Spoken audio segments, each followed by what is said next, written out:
I'm sorry, but I'm totally unable to start with my video. So I will take a few moments just to welcome you and tell you something about this webinar and online meeting that we have. So as you know, this meeting was supposed to take place in Palermo, and so it is a very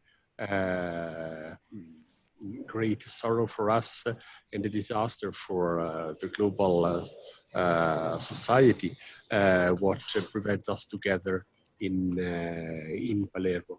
The COVID pandemic has shaken all the activities, not only in our countries, in Italy, in Israel, in the US, in Europe, but is also shaking our view of many things.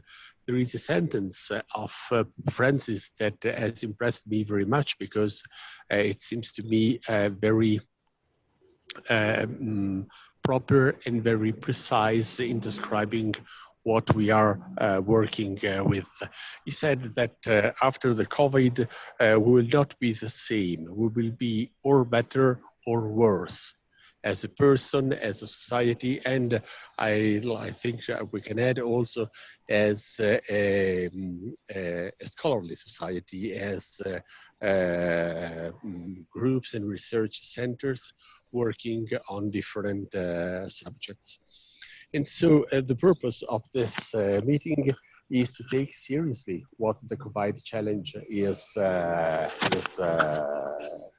doing, and to try to get out from this in a better position, understanding much better what is the core of this pandemic, what is the teaching, if I may say, of this pandemic, and what is the challenge that is bringing and offering to a reflection and religious studies scholars working in these fields. We will have in the next few days a certain number of meetings and exchange, possibly more fortunate in using the camera than me, but it will be an occasion to not give up to what is one of the core of scientific activity, namely to discuss, to present, to listen, and to question the positions that have been elaborated by scholars in their daily work. And this will be done mostly on the consequences of the COVID infection. And in my view, it is a very proper move because in the past few months, what I have registered in some of the thousands of webinar and online meetings I participated in is the return under different vestments of all the prejudices and all the stereotypes. I'm representing my country in the UNESCO Global Alliance on COVID educational consequences. And I'm also working with some of our friends in the preparation of the Italian G20 in 2021, the interface G20. And of course, everybody started lectures, keynotes, addresses, and so on, saying after COVID, we have to reshape our intervention and our position. And actually, what was very sensible for me and very interesting from my point of view is the fact that in this discussion, in many circumstances, the idea was that COVID was asking to religious communities, to religious doctrines, to religions as faith systems to prove to be useful. So the focus was on how important was the reaction of the believers in front of the disaster of the pandemic, how compassionate they have been, how capable they have been to mobilize human and financial resources in order to offer an opportunity to the people in need and in despair because of the pandemic and its economical consequences. What was interesting for me is the fact that the old standard and the old system of description of pestilence and pandemic in the past have been challenged by this present circumstance and the present pandemic of COVID, because once again, as it is very common in the history of biblical hermeneutic, patristical commentaries, preaching on this type of disaster, the sense is to understand how the catastrophe is showing contradictions that were always present in society. This, in the religious language, is called sin, and in the religious vocabulary is called punishment, but the grammar under sin and punishment is always a grammar that can be applied also to our present situation, so to understand which responsibility is bestowed on the shoulder of those who are attending and living through this great challenge and this great disaster. And so I think that it's very proper for us to move from the issue of authority to the issue of COVID, because to a certain extent, it is the same topic. Authority in this case is not an exercise of power, but authority is the authority of fact, the authority of reality that is asking so many decisions and so profound decision to all the players in the social scene, in the theological scene, in the society as such.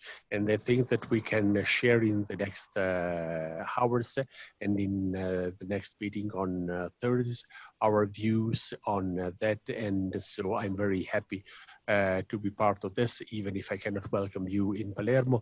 If it's not this year, it will be probably next year, I hope so at least. And sooner or later we will get it. Thank you.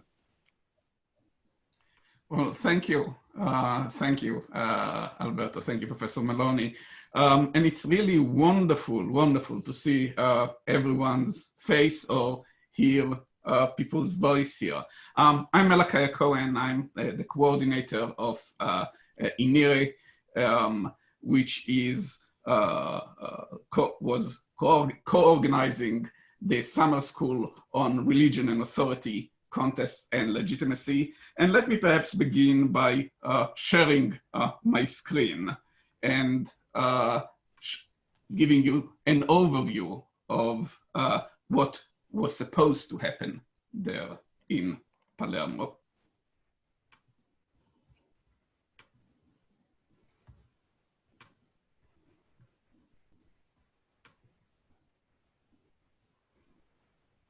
One moment, and hopefully, good. So religion and authority, contest and legitimacy, summer school in Palermo. Our network, the International Network for Interreligious Research and Education, our mission is interreligious research and dialogue, which faces public life and is relevant to policy. Among the founders of our network, there were 7 universities in the US, Europe, and Israel, and more universities and organizations join every year.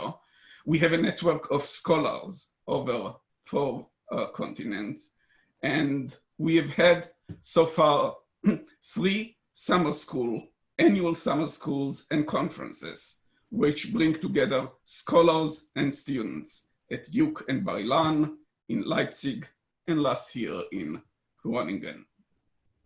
Palermo 2020 was supposed to be the big success, the collaboration, the beginning of our collaboration with Feshia And we have had over 40 scholars and more than 30 students who were going to attend, possibly even more.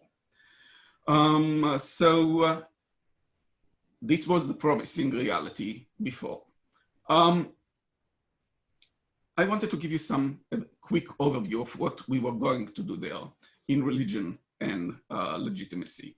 So of course, the major questions that were raised related to contemporary challenges to religious and political authority in post-secular society. And we were looking to religious traditions and to history to instruct us about various possibilities, various options for resolving contemporary challenges. Some of the Palermo themes, the authority of interpretation and the canonization of holy text, that is biblical interpretations, Quranic interpretations. Of course, secularization and the issues of state versus religious authority were at the center, but also religion as a cultural heritage, patrimony, and cultural capital. Conflicting ideas about supreme authority, totalitarian regimes and religious authority, and a major focus on religious authority and minority rights. And I would mention that there is a project emerging right now from our collaboration about religion and immigration. And many of you will recognize yourself here in some of the Palermo papers that were accepted. On the issue of biblical interpretation, we had a paper on scriptural authority and Protestant preaching today, and in contrast, a paper on the visual arts approach to biblical narratives to show you the interdisciplinarity of the conference and the network. On secularization, we had papers dealing with Northern Europe, paper dealing with Georgia, and a historical paper on church and state before civil marriage in Italy, France, and Spain. On cultural heritage, we had Jewish universalism as reshaping Judaism. On the conflict of ideas of authority, a paper on Martin Buber, on the underground, Jewish underground in mandatory Palestine, a Hegelian communist and a Hegelian Catholic, right, in France, confronting each other on the subject of authority. Totalitarianism, the Hungarian Cardinal Mindesenti and his authority as a martyr in the West. And then there were a number of papers that dealt with the question of the Muslim minority, especially in Europe, but actually around with Muslim movements around the world. So we had one on new religious identity and new institution of Islam in Belgium and Europe, on Muslims' youth attitude toward authority, and on Shiism's emergence in Sri Lanka. This was all supposed to be the crowning achievement of Palermo. We were going to begin, as we always do, with 2.5 days of a summer school where the students ask the big questions about religion and authority and are getting prepared to take advantage of the coming conference. But this, of course, did not happen because of the COVID reality. And so we are here today, and what we decided is that if religion and religious experience and religious traditions are as relevant as our institutions, as our collaboration believes, to the modern world and to post-secular society, surely they have something to say about the COVID crisis. And so we decided to have 2 sessions.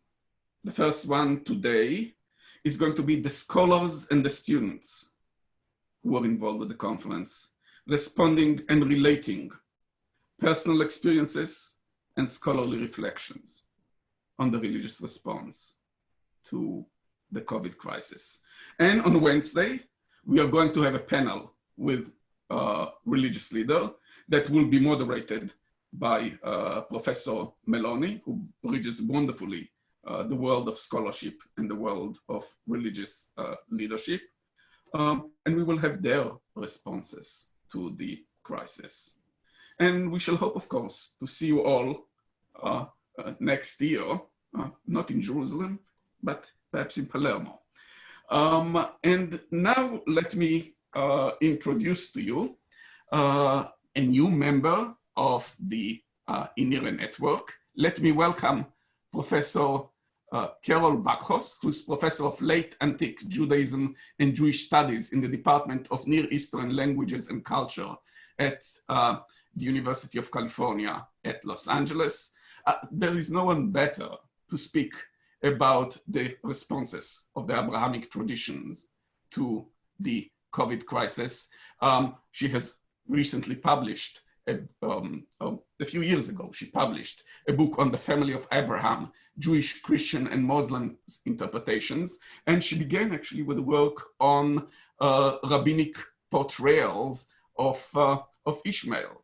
So welcome to Carol, and the floor is yours.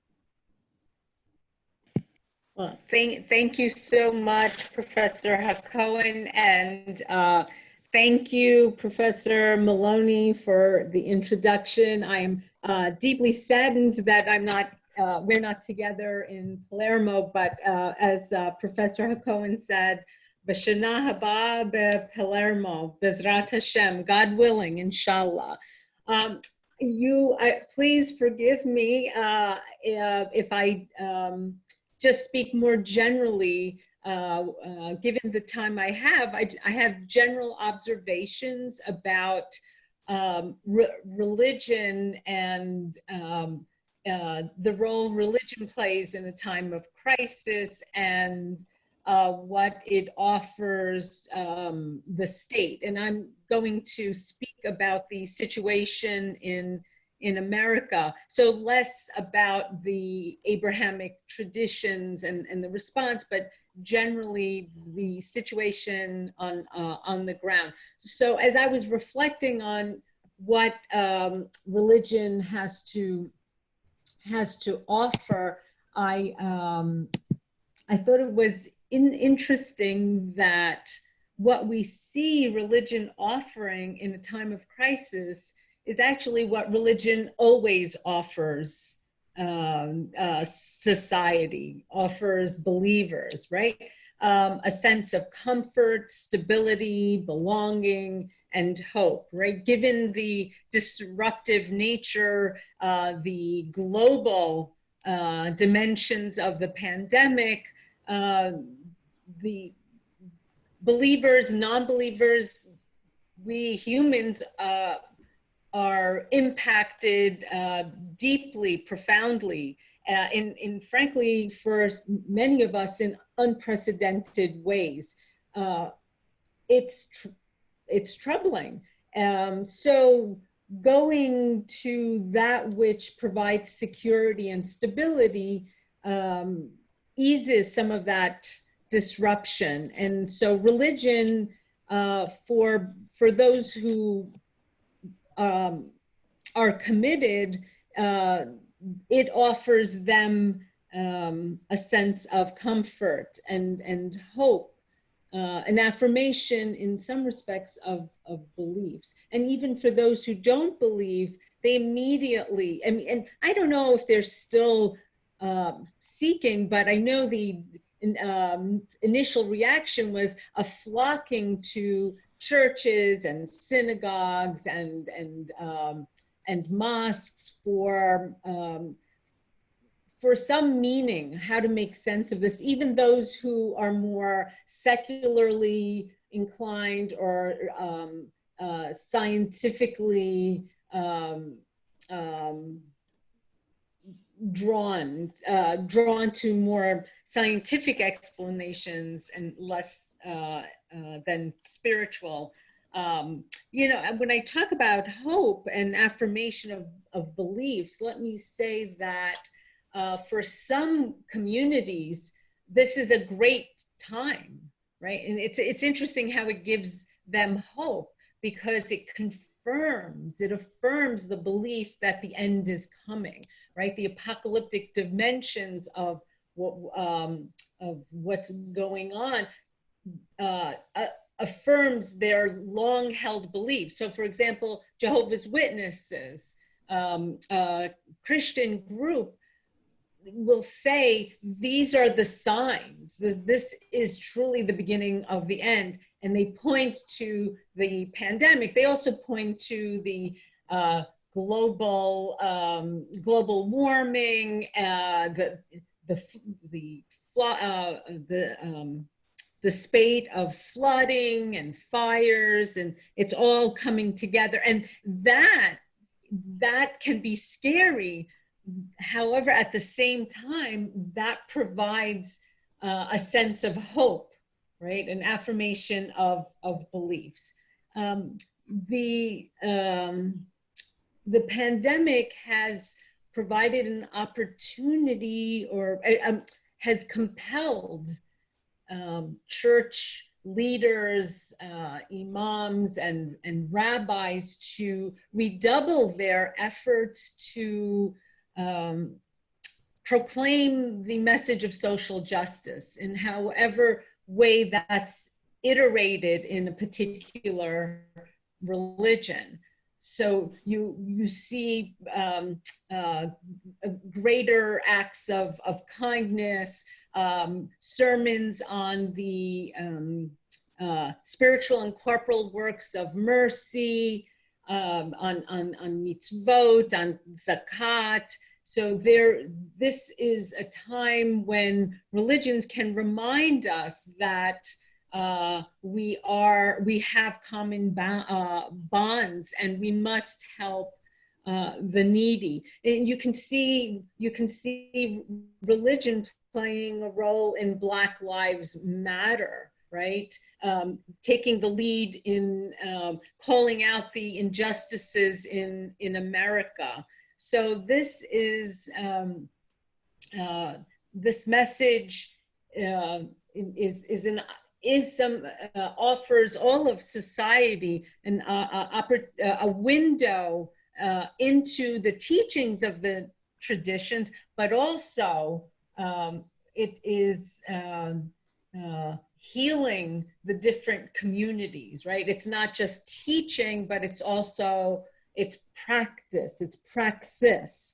And we see that. And that's actually also a sign of hope. So religion, instead of just teaching about hope in the doing, in these three monotheistic traditions, it's in the doing that is comforting and provides hope. Now, it's interesting when you come to the state and what's happening in America. It's fascinating that here we have a false dichotomy that's been created. On the one hand, you have religion, and on the other, you have the lefties, or, you know, the Democrats, if you will. So you can't be religious and democratic, nor can you,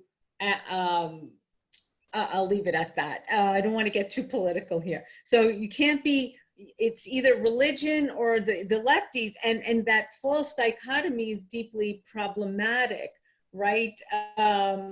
The state has set it up so that if you are concerned about public health and suggest or mandate what church, for example, or worship services must look like or comply with certain rules, it's, oh, our rights are taken away, right? So it's either we support religion or we support individual rights. And that has become a problem. So in short, the state has weaponized religion for its own purposes. Religion has become just one more weapon in this large arsenal against the lefties. But there's hope. Despite the political use, it's interesting how health officials and religious community leaders have come together they've worked together, and it's amazing how religious leaders have, as in all crises, right? The destruction of the Second Temple in 70 CE, adapt and renew, right? And so you have drive-through services, online platforms. So not letting the crisis get ahead of us, you see transformations in the way in which religious people come together. So despite what the state, the government is, how it depicts religion, utilizing religion, deploying it for other purposes, religious leaders and public health officials are coming together and actually continuing to provide a source of hope. I mean, these are just some general comments and observations. I know we have a lot to in front of us, so that's all I have to say. So thank you so much for your time and for allowing me to share these very preliminary, superficial thoughts with you. Okay. Well, thank you very much, Professor Bakros. This is wonderful. And I hope that there will be, in the discussion, there will be an opportunity also to respond to some of the ideas that were offered to us by Professor Bakros. And I look forward to many futures meeting and participation in INIRE events. And we shall move now to the student part of the meeting today. And look, I have 6 videos. Some of them arrived only this morning. And so we are going to try and see first 3 and have one all presentation and have a discussion, and then see the other 3 videos and another short, spontaneous presentation and have a discussion. Showing that may have some technical, may involve some technical issue, and I ask you in advance for your patience, but we shall work it out, right? So in the first bunch of videos, we are going to see Erin Zutendam from Duke University, Julia Kunshan from University of Leipzig, Asaf Bronfeld from Bar-Ilan, and I will then stop the videos with the hope that I can later get to the others and have the presentation then by Safa Badarne from Bar-Ilan University. So let us go and see some of the videos that were prepared to us by participants. And I will, of course, then share my screen.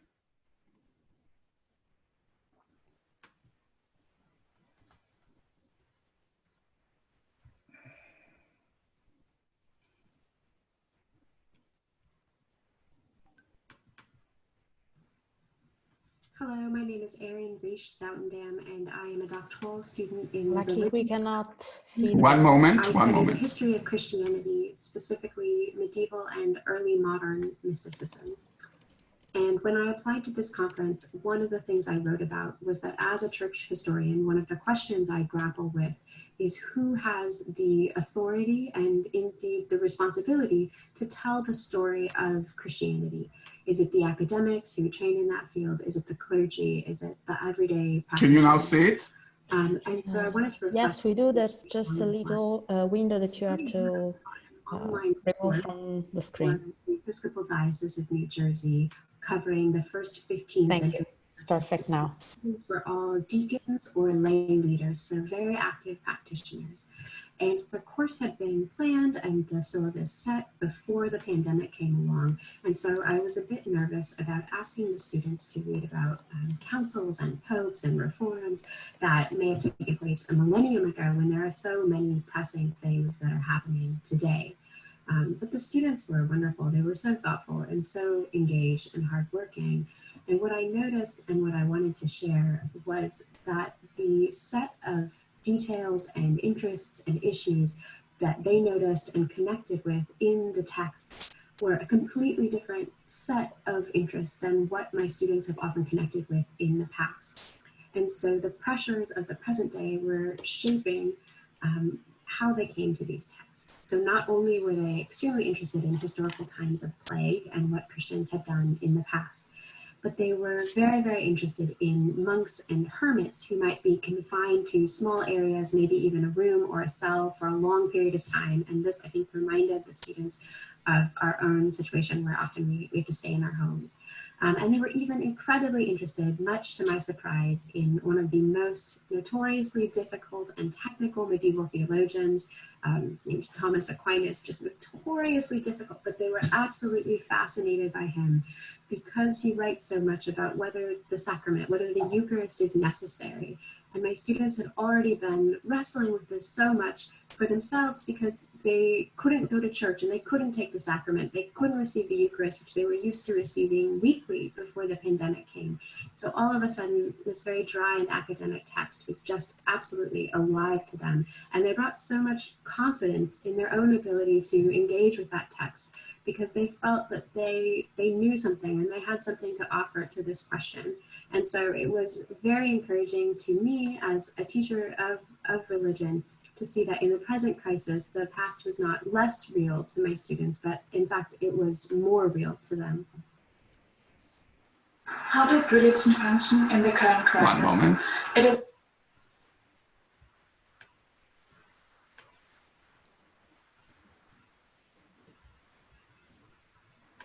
obvious that I won't be able to answer the whole question completely because it's a quite broad one.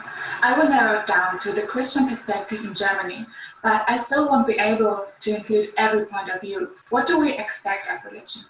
If you view it without the faith in a certain God, you would expect things like comfort, hope, and putting things that are happening in a bigger perspective that makes sense. It probably should be there for those who mourn, point out injustice, create community, and maybe even support the society. Keeping those things in mind, how did the Christian churches in Germany react to COVID-19? So at first, when no one really expected the virus to arrive at our doorsteps, the churches already started praying. Depending on their denomination, they prayed for healing of the sick, peace in the hearts of the helpers, doctors, and nurses, lifting their burdens and everything in between. When everything got closed down, the online services started. Sermons got printed and distributed. Some congregations started sewing masks. Some wrote letters to lonely people, and probably every pastor was committed to give people all the tools they needed to live out their faith at home. The churches and their people got really inventive and tried to do their best. But did their efforts fulfill the expectations we have towards religion? Well, they certainly tried to put everything that happened and is still happening in perspective. They chose different ways, different explanations, but in the end, all of them were able to tell their people that we may not know everything, but we do know that we have a sovereign God. And with this, they gave hope, hope in God and in a brighter tomorrow that is to come. They tried to give comfort, but could, due to visitation restrictions, only do that to a certain extent. They've created an online community with people chatting, commenting, giving likes, and maybe even seeing each other via video chat. Through this online community, they were even more able to give comfort and care to people. And of course, they've created community. As for supporting the society, sewing masks, writing letters, and other little local projects, certainly did their part. As for pointing out injustice and outrages, the intercession in the more traditional church services streamed online remained a great place to fulfill this expectation. So where did Christian religion not function as expected? Well, at first, we should raise the question if an online community is a true community, if the people received enough hope and enough comfort. But the way bigger question is, was religion really there for those who mourn? Religion is nothing without God. but it's also nothing without its people. God was certainly there for those who were mourning, those who are sick, lonely, and left by the world. The church tried to do that too, but I would question if they or we were truly the hands and the feet of God. There's a difference between sending a text message with your hands to someone and laying your hands on the shoulders of someone that is lonely or lost someone. There are way more things to say, and I would like to tell you who's to blame, but I can't. Is it the government who put those restrictions in place in order to keep everyone safe? Is it the majority of religious leaders who followed the law, tried to be faithful to the government, and at the same time tried to be faithful to God? I don't know if there's a good answer to this question. The only answer I have for myself is that I failed to be there for the lonely, but I can trust in a God who forgives. Hi everybody, my name is Asaf. I'm a student at the Bar-Ilan University. I'm 28 years old. I'm living in a tiny apartment in the city of Lod with a couple of roommates, and I would like to talk to you about my experience during the COVID crisis and my religion experience and how my religion and the COVID coexist. Well, there is a couple of experience that I would like to talk to you about. I think the first one is during the first wave of the COVID and the first shutdown that we have in our country. Our community leaders in my city and in my neighborhood has started to help all the poorest and all the elderly that there is in my neighborhood. And it was really a very big operation. And the one who led this operation is our community leaders. And our community leaders are the rabbis and the religious leaders. So I think that their authority got more powerful, and they had more influence in my life because how they treated and how they decided to close the synagogues even before the Ministry of Health told us to close them. And I got really, I felt that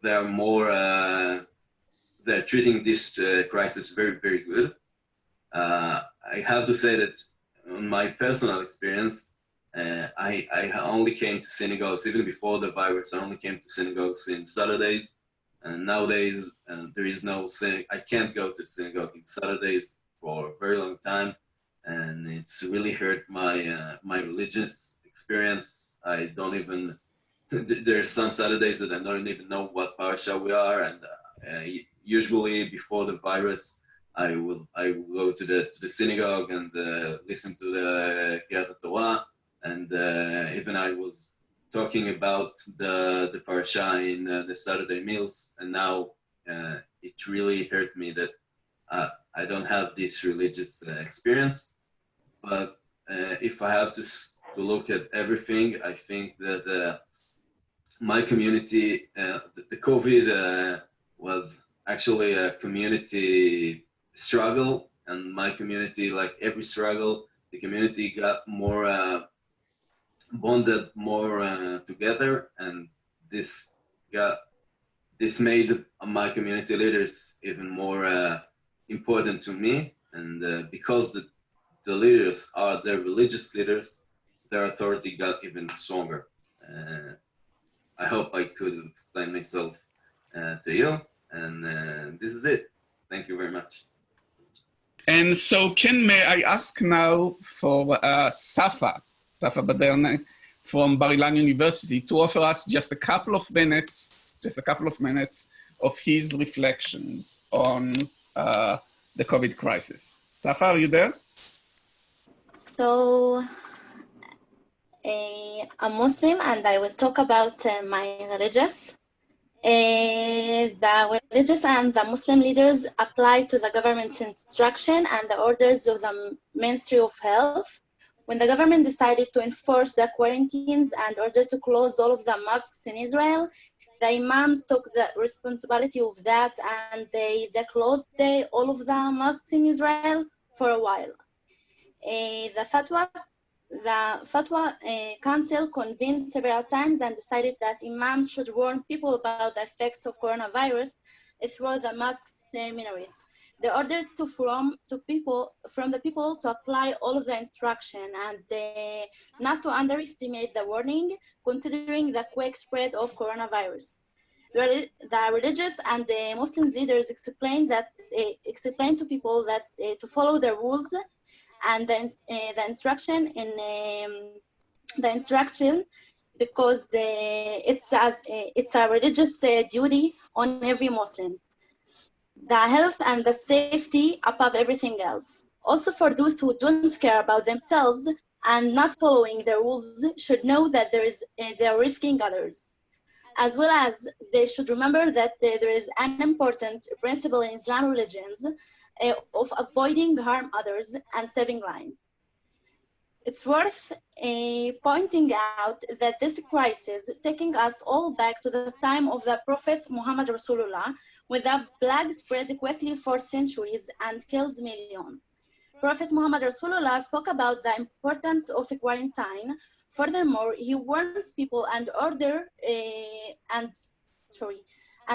from those who know that a plague is in a land, don't go to it, as well as for those who live in a land that already plague occurs, and not to leave it, because the values of their lives are over everything else. So they have to stay away from places where there was plague. And I think that it's the same thing with Corona, and there was no many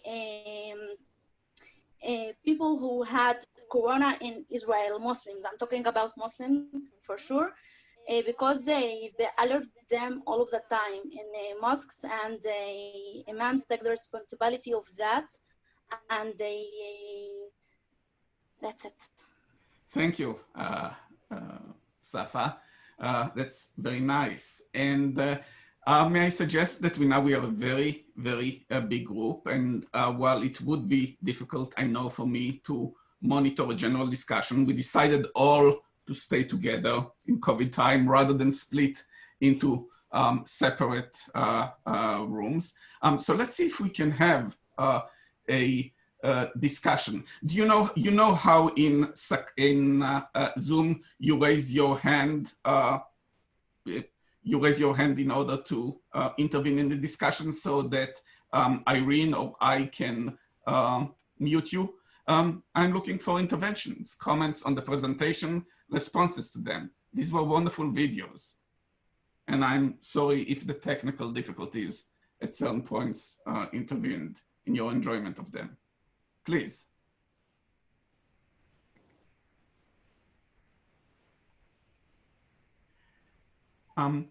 Irene, could we perhaps unmute everyone, and so that we, I'm not sure that people are versed in how one raises hand and requests permission to intervene in Zoom. So is there a way for us to unmute everyone? Yes, I have asked everyone to unmute. Okay, so everyone is unmuted. Look, you can all talk now.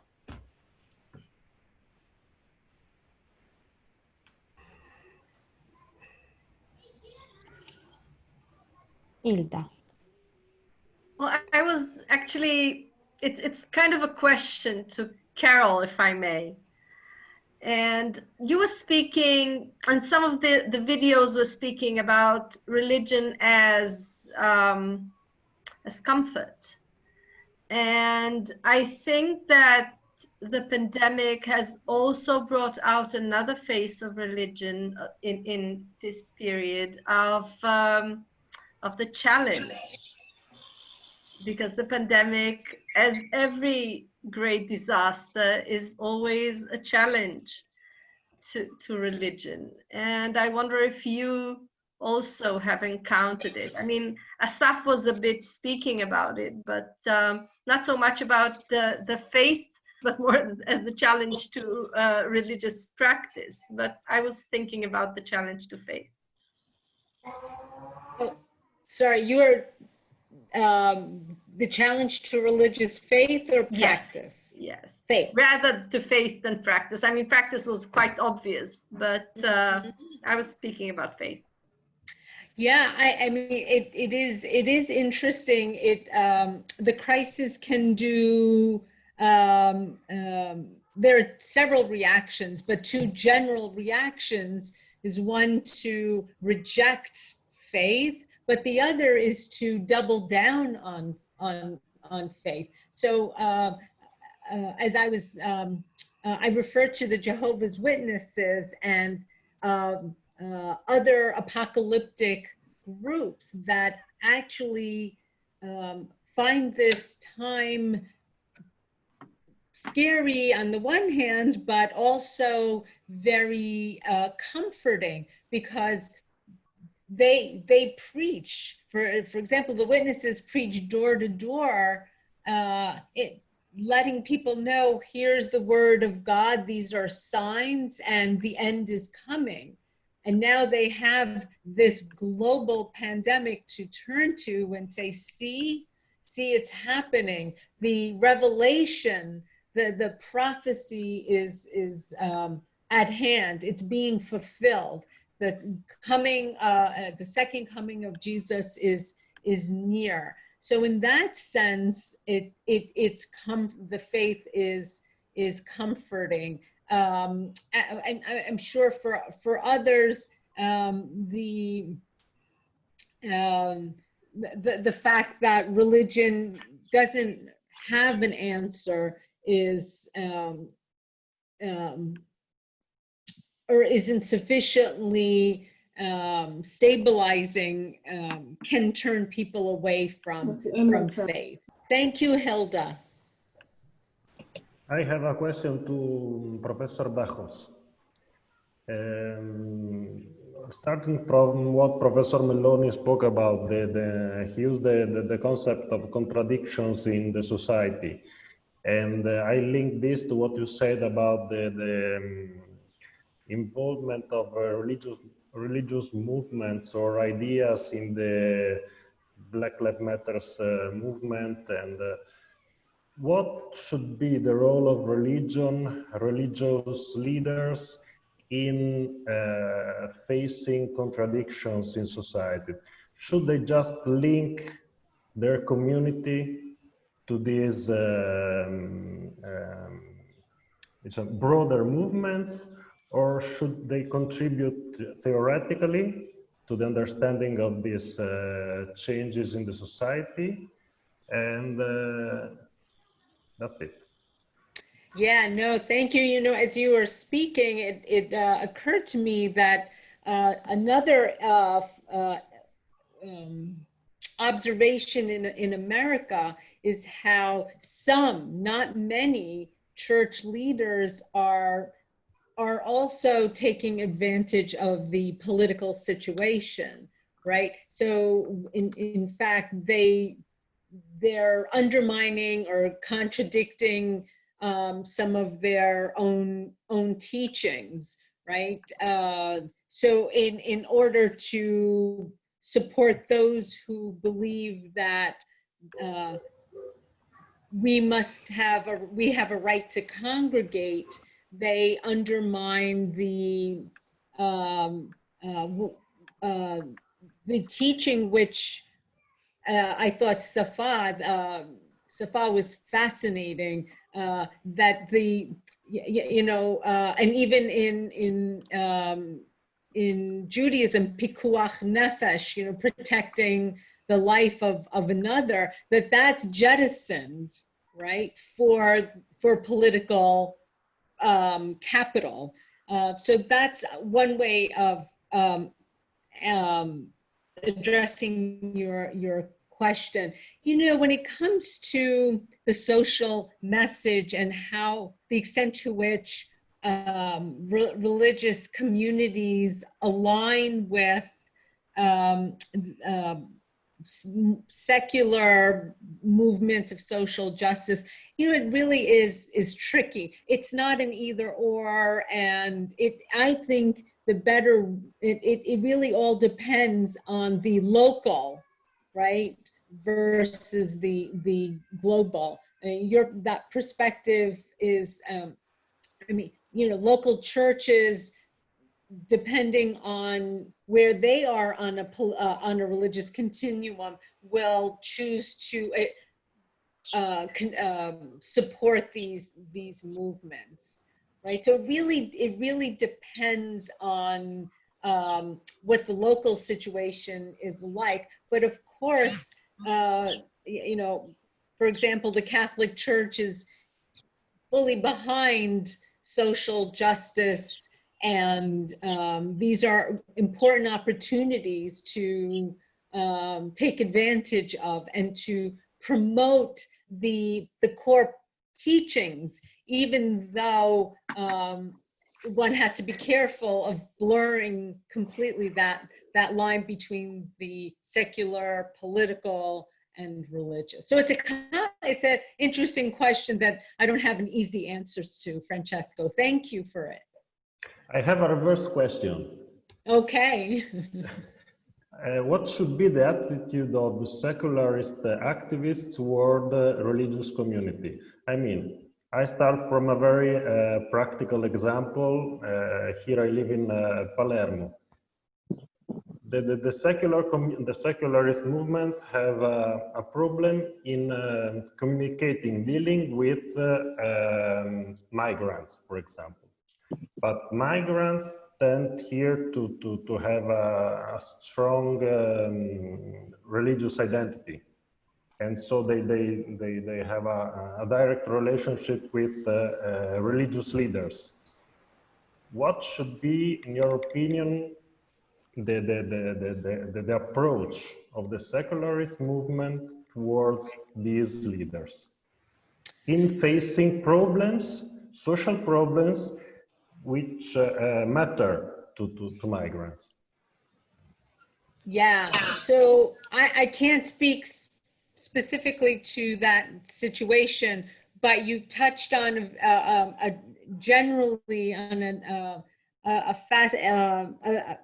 an important issue, right? Where secularists have, not all, but there's often an antipathy toward religious beliefs and believers that is often hypocritical.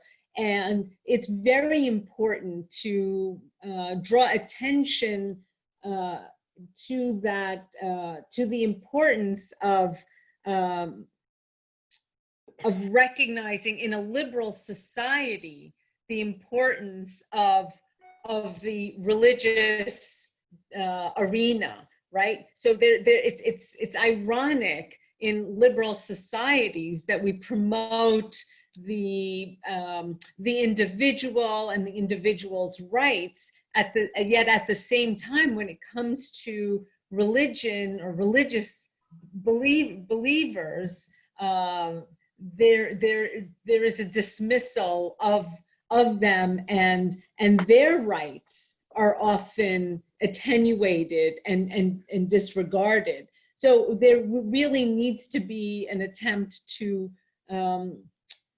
call attention to that, right? That's an excellent question, Francesco. Maybe next year we can discuss it in person in Palermo. Thank you very much. Thank you. Okay. May I suggest that we move to the next set of videos?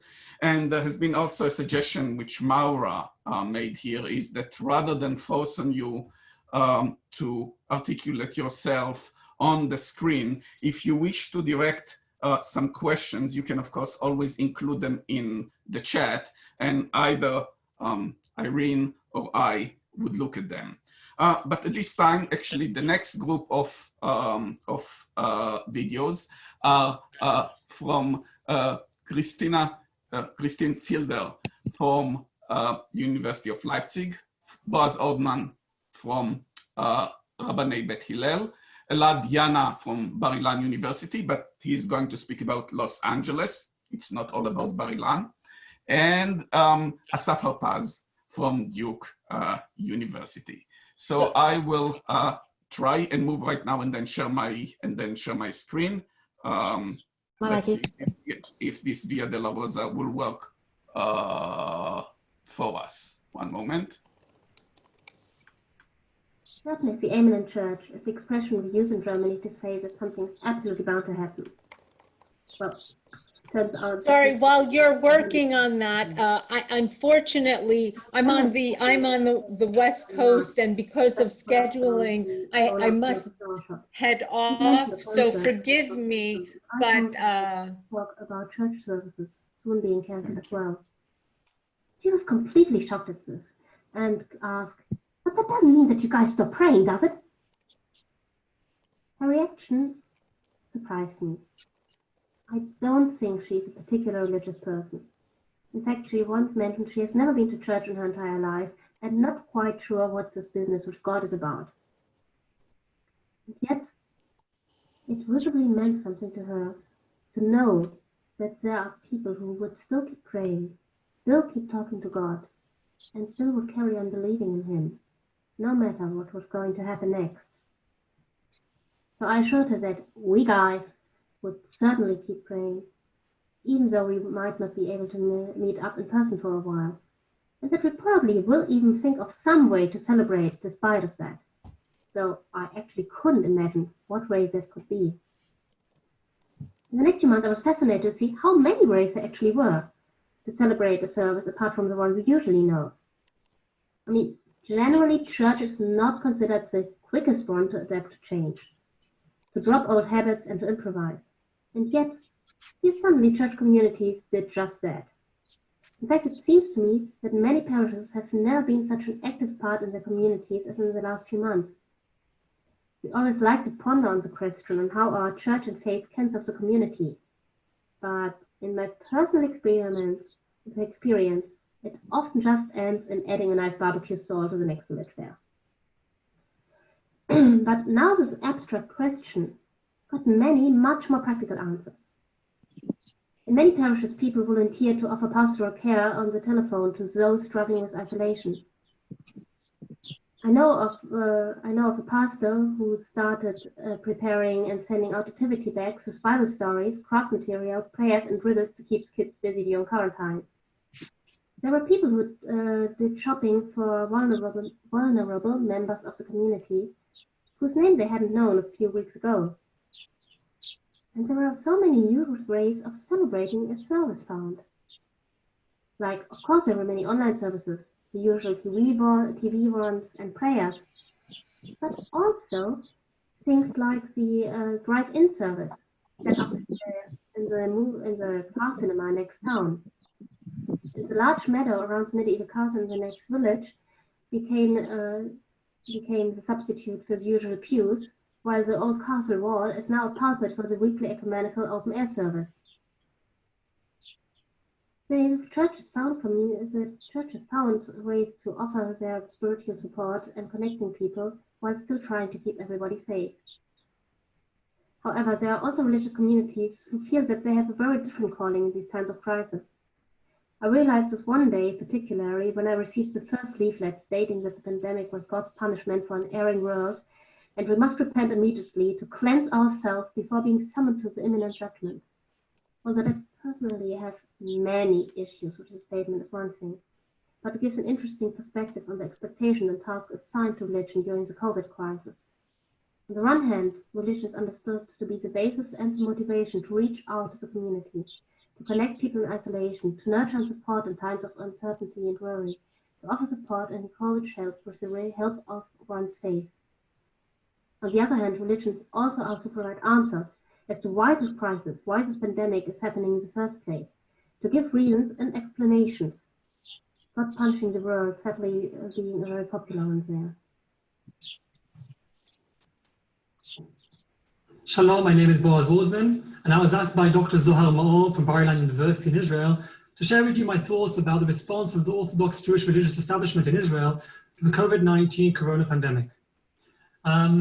While we're speaking, we're unfortunately in the second wave of this pandemic in Israel. So I'd like to take the opportunity to wish us all health and stability and pray for the success of scientists around the world in finding a vaccine that will help us return to a healthy routine. And actually, it's about routine that I want to speak to you about. because way back then in March, it took time for government and for the health ministry, as well as the religious establishment in Israel, to find the balance between the routine of life and dealing with this pandemic. So there are many examples of conflict between religious life and religious routine and dealing with this pandemic. I'd like to share with you one example, which is praying in synagogues. So to begin with, you must understand that the care for life and for the safety of life is on a very high level in Jewish law. There is a saying which all cases of saving life supersede Shabbat. Pikuach nefesh doche Shabbat. Whilst the Sabbath laws are on a very high level in Jewish law, saving life is on a higher level. There's another verse in the Bible which says that you should take great care of yourself. These values are on a very high level in Jewish law. So it is surprising that it took time for the religious establishment to stop and to tell people not to come and pray in synagogues.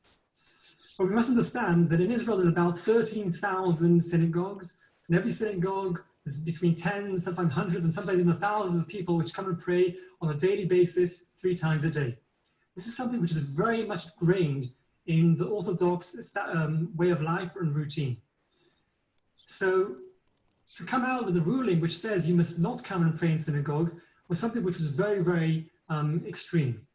And whilst there were some religious rabbis which came out with this ruling quite early on in beginning of March, the ultra-Orthodox religious society, it took for them time to understand that the synagogues are the cause for the spread of this pandemic.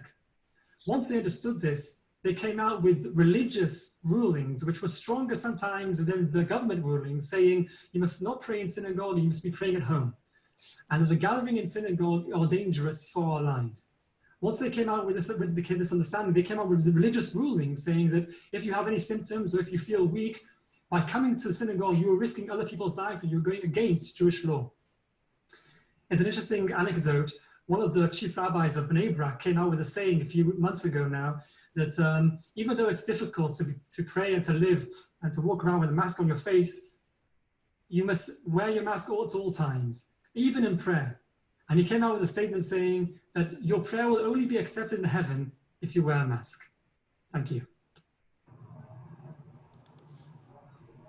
Good afternoon. Here it's 8 p.m.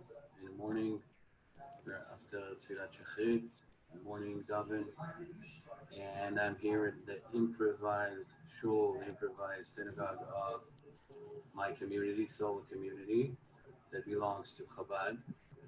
Chabad is a network, it's a huge community of Hasidic communities set up all together with the headquarters in New York. It's quite old, 250 years ago it started. And we are part of this community. It's a very updated community. We have a few Israelis like me that immigrate to America. We have Sephardi Minyan.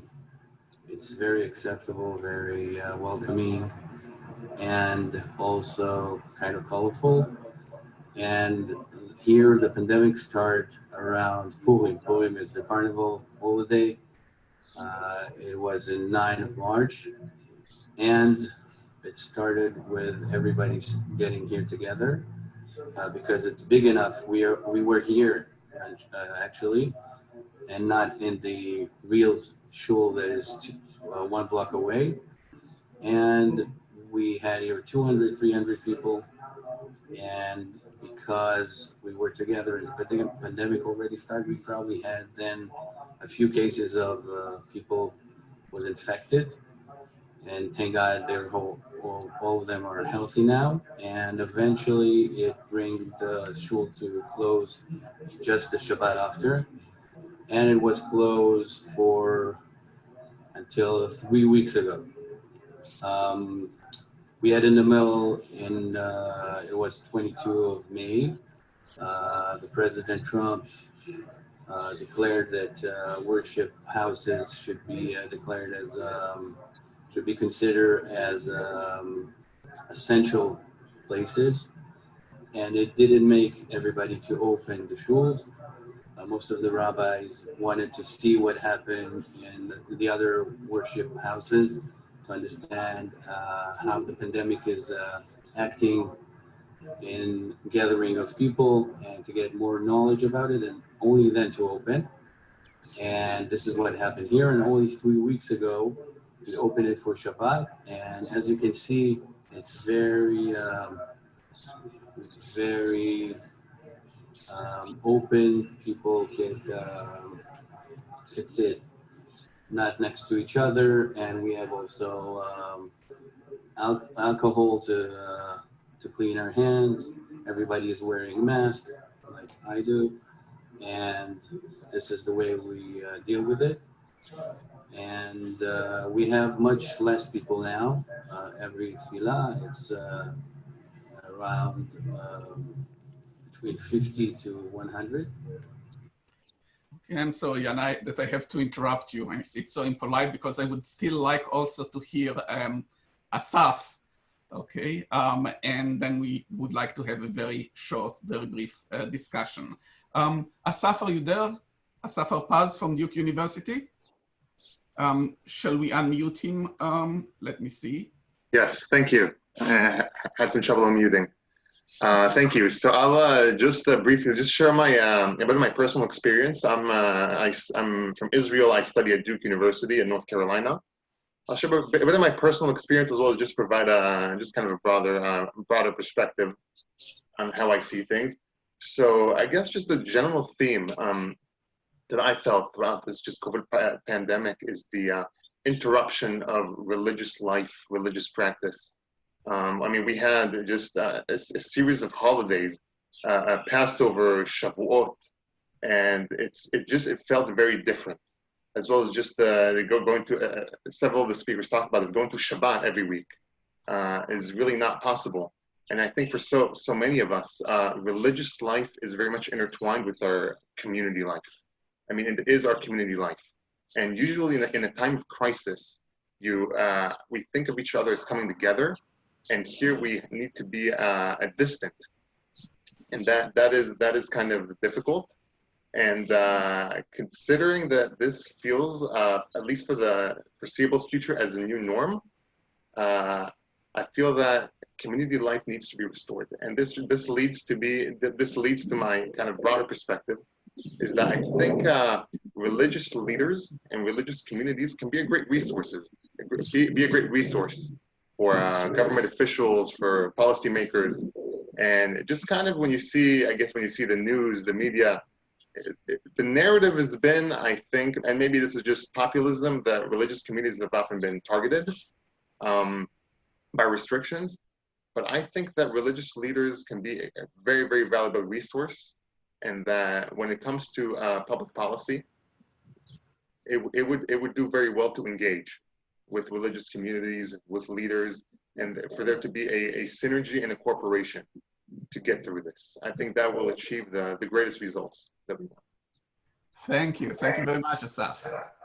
Appreciate it. Wonderful contributions. Zohar has been trying to intervene for quite some time, and we have silenced him. So Irene, shall we unsilence? Yes, Zohar, please, Zohar. Okay, thank you very much. I have a question to Julia, if I may. If I understood you right, you were critical about the fact that the government hastened to close the churches and that the established churches cooperated with that. And let's say that the same thing happened in Israel, and as we have heard from Elad, also in Jewish synagogues in US and worldwide. And can you explain, please, why are you critical towards this closure? Because I think that although religion is indeed indebted to the to keeping the health of its believers and of all the people worldwide, sometimes or in the past, religions took their service as something that may supersede human life. And I wonder what happened to religions today when they were so eager to close their worship houses.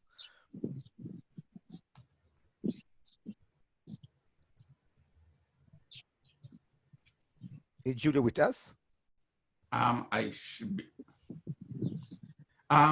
Julia, are you there? Let me see whether Julia is here. Yeah, now I can. I'm here. I just couldn't unmute myself. Thank you for your question. I think I'm not critical against closing down the closing the worship houses or the churches, but I'm critical on how the religious leaders and the people in the church and in other religious institutions try to still reach out to the people that were alone and isolated and were mourning. So for me, it's not that much about the Sunday services that didn't take place, but more about how the Christians, especially like for me, the Christians treated the people that were alone. And why I said this in the video is more to explain that I don't know what way would have been a better way. But I still see the problems that we have right now, but I also don't know who's to blame. Like, I don't think that it's the government. And I also don't think that the religious leaders should have acted differently, because I see where they're coming from, and I know that they had a great burden to carry because they're so responsible for so many people. But I also see people sitting alone at home and don't have anyone to pray with or to just talk to. Mm-hmm. Thank you. Thank you, Julia. Zoe, you still have your hand up. You didn't have any follow-up. No. I will. Oh, okay. Anyone else, please? Doron wants to intervene. I'm trying to unmute him. Oh, yes. We have Doron, we have Maura, we have Alexander, and we have Elad, and yes, and that I believe is all we would be able to do today. So please, let's go ahead. Yes.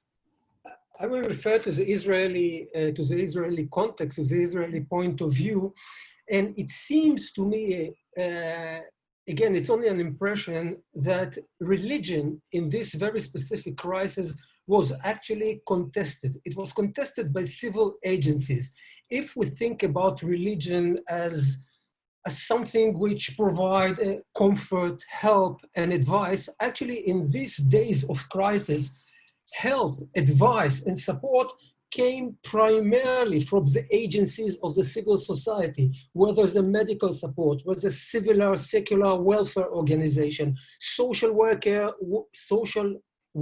who took care of elderly population, appreciation, all around appreciation of medical crews. Moreover, I think even in the media, like never before, you could have seen, for example, in news, in the TV, the extension of a scientific discussion, popular scientific discussion that we have never seen before, about the importance of taking care of yourself in scientific terms, about the spreading of the virus, and so on. And as Boaz said before, parallel to this aspect, at least at the beginning of the crisis, there was a kind of an attack against the religious population, especially the Orthodox population, in the sense that going to the synagogue, praying together, became a kind of center of spreading the virus.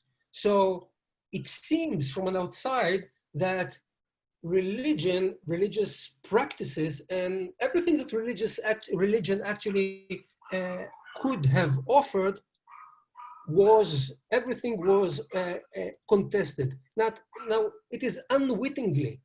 I'm not saying it that it is. I'm not saying that it is something very explicit. Yes, and it obviously such kind of contestation exists every day in the regular routine, but it is more latent. Now, because of the crisis, it seems that it became more explicit. But again, it's only an impression. It's not facts, it's impression. Okay. Well, thank you, Doron. Thank you. Very challenging. Maura. Hi, can you hear me? We can hear you very well. Perfect. I think I wanted to ask if, I really appreciated everybody's comments, and especially thank you so much to the students for speaking out. I think we all really appreciate your perspectives. I wondered too, though, if we might think about some ways in which in the United States, it's even a little bit more complicated or complex, and maybe bring those in more on Wednesday. One of the things I was thinking was about the huge culture here of tele and evangelical faith, so that even before COVID, there was a significant number of people, communities that were already sort of online communities. And I think that this has been a very different experience in that sense for those communities, and how that challenges perhaps our notions of faith and our notions of community. The other thing I wanted to maybe bring in, and hope that I could hear from people who are more expert than I am, and maybe have a discussion about, is the ethnic and racial aspects of churches. I mean, and that in the United States is also a particularly interesting issue in terms of Black churches, and the intersections of Black churches and Black political leaders are much more intertwined in many ways than in mainstream Christian society. So you have people like the Reverend Jesse Jackson, of course, would be the most obvious example, right? But I just thought that I would love to hear people's thoughts about that, and that was my comment. Well, thank you, Maura. And actually, it's interestingly enough, the opening address on Wednesday will speak about the importance of the new virtual presence or media presence, actually in relation to the Catholic Church. Professor Maloney is going to speak about it. And I do hope that Imam Abdullah Antelpi is going to speak to the issue of race and ethnicity in relationship to religion and the COVID crisis. So wonderful opening. I will ask the coming speakers, I would like everyone to be able to say a sentence or two, but we actually are trying not to go much beyond the 90 minutes that we assigned. So I would ask that we keep the coming comments a bit brief, and perhaps on Wednesday we can elaborate further. Alexander. Dear Malachi, thank you very much to all of you for organizing this meeting. I'm very, very glad to meet you all. 3 short comments, and as I have the chance to say more on Wednesday, I can be really brief. One is, I would really like to discuss with all of you the question of the function of religion and the functionalization of religion, or instrumentalization, because our religion here in Europe wants to be needed somehow in a case of secularization, and we let ourselves be functionalized in times of a crisis as well. So maybe I can say a word about this on Wednesday as well.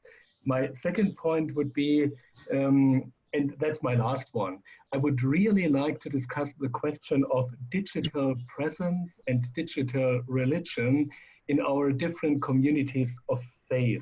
I think for many, many people, digital presence is completely okay and perfect.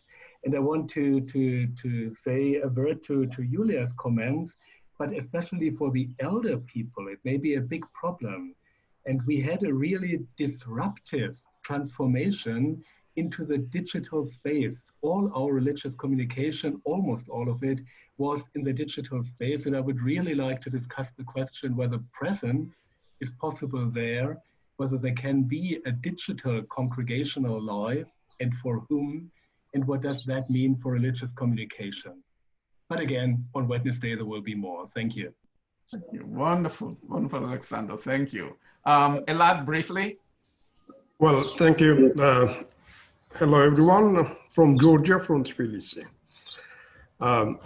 Well, I want to just react the question, which is about the closing the worshiping house like the churches.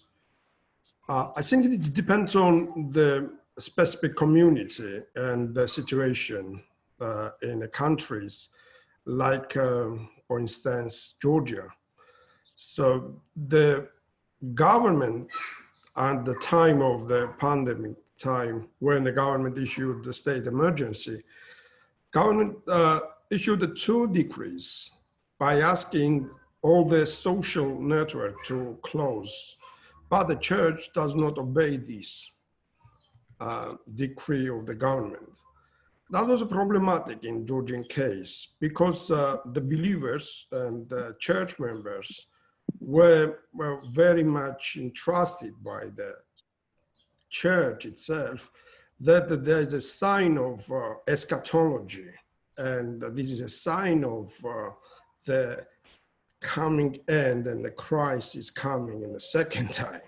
So that was a very big fear in Georgia. So the church was very powerful in that society, and the state was under the control of the church.